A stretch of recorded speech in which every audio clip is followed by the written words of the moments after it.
Good morning, everyone. Good morning, Ma'am Carissa and my fellow classmates. I am Aldin and I will be the first presenter from the Group 2. Our topic is the 8 Tales of Lovers, and the topic that I will present is the story of Pyramus and Thisbe. Before we proceed, let's discuss the learning objectives. So at the end of this presentation, the class will be able to know the author of 8 Tales of Lovers, identify the story of Pyramus and Thisbe, and determine the resemblance of the story of Pyramus and Thisbe to the other existing stories. So the topic outline first is who is who, second, history of Assyrian Empire, third is the story of Pyramus and Thisbe, and lastly the resemblance of Romeo and Juliet and the legend of Daragang Magayon. 8 Tales of Lovers. What are these, by the way? These are love stories in Greek mythology. It is the stories where almost every single story, the lovers never end up happy. Some commit suicide, some disappeared from their lovers. These stories could possibly mean that the Greek before or the Greek civilization do not believe in true love. The first outline of my topic is who is who. Now let's discuss the person behind the collection of 8 Tales of Lovers. Publius Ovidius Naso, famously known as Ovi. It's O-V-I-D, not C-O-V-I-D. He was born on March 20, 43 before Common Era at Sulmo Roman Empire, which is now Sulmona, Italy. He died on 17th Common Era at Tomis Masia, now Constanta, Romania. Ovid was a Roman poet renowned for his verses' technical accomplishments. His notable works include the Amore or the Loves, which had an immediate success, and the Metamorphoses. The Metamorphoses. I think you've heard the word metamorphosis before on your science subject, which is the concept where caterpillar turned into butterfly. That concept actually plays a role in this work of Ovid. So what is the Metamorphoses? Metamorphoses is a 15 books of poem written in Latin and written about 8 Common Era. The Metamorphoses is basically a collection of mythological and legendary stories, many taken from Greek sources. In Greek, they have Ovid. In the Philippines, we have Damiana Eugenio, which is we discuss on our midterm. Damiana Eugenio is known as the mother of Philippine folklore, who spent a quiet lifetime compiling the Philippine folkloric literature. Moving forward to the next topic of my presentation, the history of Assyrian Empire. First is Samuramat. She is known in Greek as Semiramis. She reigned 811 to 806 before Common Era. She is the queen regent of Assyrian Empire. She is the queen who became a legendary heroine. Samuramat or Semiramis was mentioned by Herodotus, and Diodorus Siculus elaborated a whole legend about her. So according to them, she was born a goddess, and after being married to an Assyrian officer, which is honest, she captivated the king by her beauty and valor and became his wife. Who is Ninus? He is the king of Assyrian Empire, the eponymous founder of the city of Nineveh, which is sometimes called Ninus.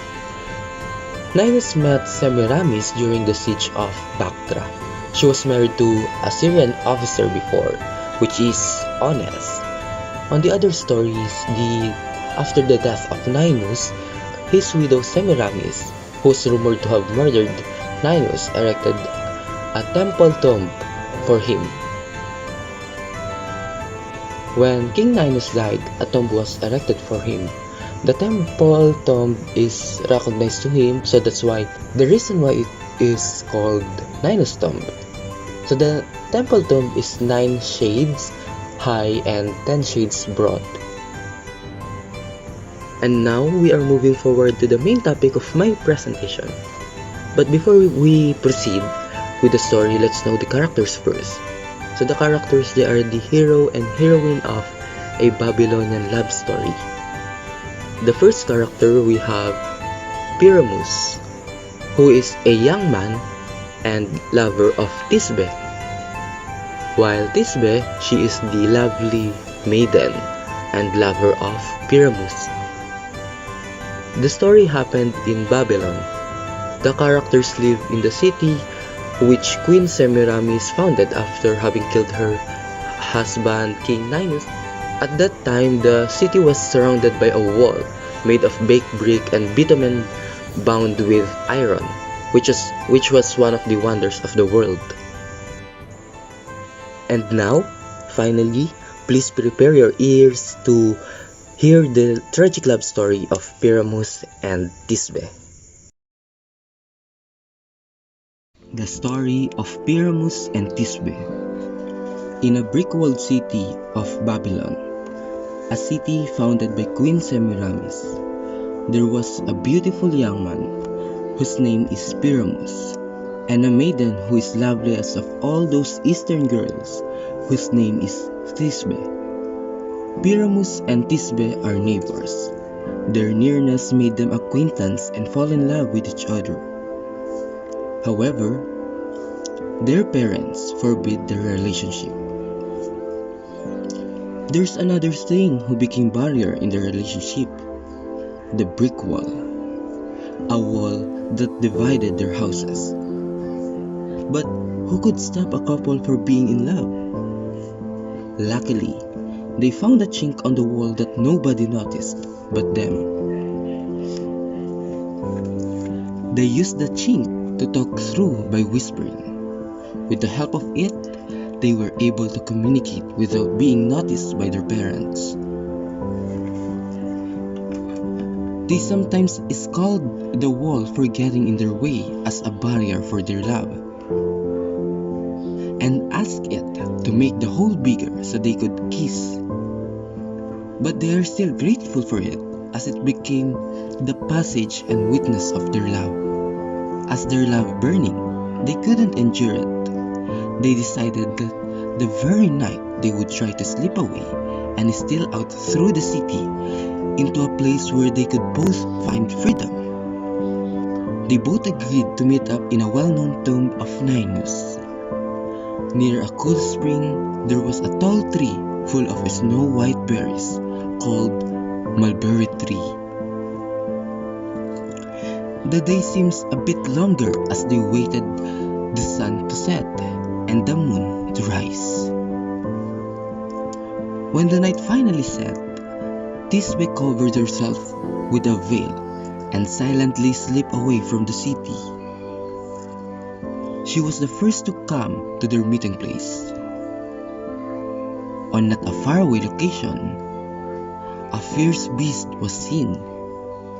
A lioness with its mouth and sharp teeth covered with blood from its previous kill, and it's coming to slake its thirst on the near spring. This frightened Thisbe. She ran away and dropped her veil. The veil caught the attention of the lioness. She mounted it and tore it before disappearing on the wood. Pyramus saw the torn bloody cloak. He turned pale, and the conclusion came into his mind is inevitable. He blames himself for letting his woman and a loved one to slip away alone and not coming first so he can protect her. He lifted the veil out of the shadow and kisses the veil he knows so well. He drew his sword and said, "Drink my blood too." He plunges his sword into his body, and dying, He draws it out, which made his spouting blood leaped high. The snow-white berry was spray red, turned into crimson, the roots soaked with blood. Thisbe came back to her senses. She came out of hiding. She returns to the location where she was supposed to meet Pyramus. She recognized the place and the tree. However, there was an unusual thing under the tree. As Thisbe reaches it, she turned pale and recognizes Pyramus. With all her strength, she embraced her lover, filling the wounds with tears, and kissed his lips. Thisbe tried to call for Pyramus and waited for the answer. Pyramus recognized the voice of a woman she loves. He opened his eyes and saw the face of Thisbe and closed it again. Thisbe saw her veil, torn and full of blood and no sign of sword in it. She understood that the own hand of Pyramus who killed himself. Thisbe trying to prove her love till death to Pyramus and promised to follow him in death. She uttered in air to both of her parents to hear them as even death can't split them and not to begrudge them, whom death has joined and both lying on the same tomb together. Thisbe looked at the tree which covered with blood and uttered to keep its dark and mournful color as the sign and remembrance of their death. She points the sword covered with blood on her chest and fell forward. Her prayers touched the gods and their parents, and the mulberry fruit still reddens as it ripens. The story of Pyramus and Thisbe. So that's the story of Pyramus and Thisbe. So in the other version, they have wolf instead of lioness. They use cloak instead of veil. And also there were also other versions where the two lovers were caught talking to each other. And then the hole or the chink on the wall was created by an earthquake on the other versions. And lastly, we are moving forward to the resemblance of Romeo and Juliet and the legend of Daragang Magayon. I include this concept or topic because there are a lot of stories that resembles the story of Pyramus and Thisbe. So the first one is we have Romeo and Juliet. Romeo and Juliet was written by Shakespeare, published in 1957, and it was among Shakespeare's most popular plays. The story of Romeo and Juliet is a tragedy about two young lovers whose deaths ultimately reconcile their feuding families. This is the summary of Romeo and Juliet. Oops, pardon me, it seems like I lost some of photos. This meme actually tell the truth. Romeo and Juliet are lovers, but they are supposed to be a sworn enemy due to their family conflict. But you know, they fell in love and do the thing. So the meme means Romeo is alive, while Juliet's heart is dead due to some poison or something. Anyways, my story may differ from your story because you know, there are lots of versions of this story written and in movies. But anyway, the second column is Romeo thought that Juliet is dead. That's why he killed himself. Then Juliet awakened and saw Romeo's corpse. And then lastly, Romeo's dead. Juliet also killed herself. Anyways guys, I will be sending a link on the comment which is a movie of Romeo and Juliet, and another movie which is A Midsummer Night's Dream, which is a work of Shakespeare which mentioned the story of Pyramus and Thisbe. So in the Philippines, we have the versions of Romeo and Juliet. In the Philippine mythology, we have the legend of Daragang Magayon, which is the story of the origin of Mayon volcano. So the story revolves around a princess whose name is Daragang Magayon. So of course she has a lover and they both died. On the other story or other version, they both killed. In the other version, they both commit suicide. When the tribes buried the lovers separately, months passed when Magayon's tribe saw a volcano growing up in the place where Magayon was buried. So the name Daragang Magayon or Bulkang Mayon, describing its perfect shape like their beautiful daraga, while other version says that the name Bulkang Mayon came from shorter version of Daragang Magayon.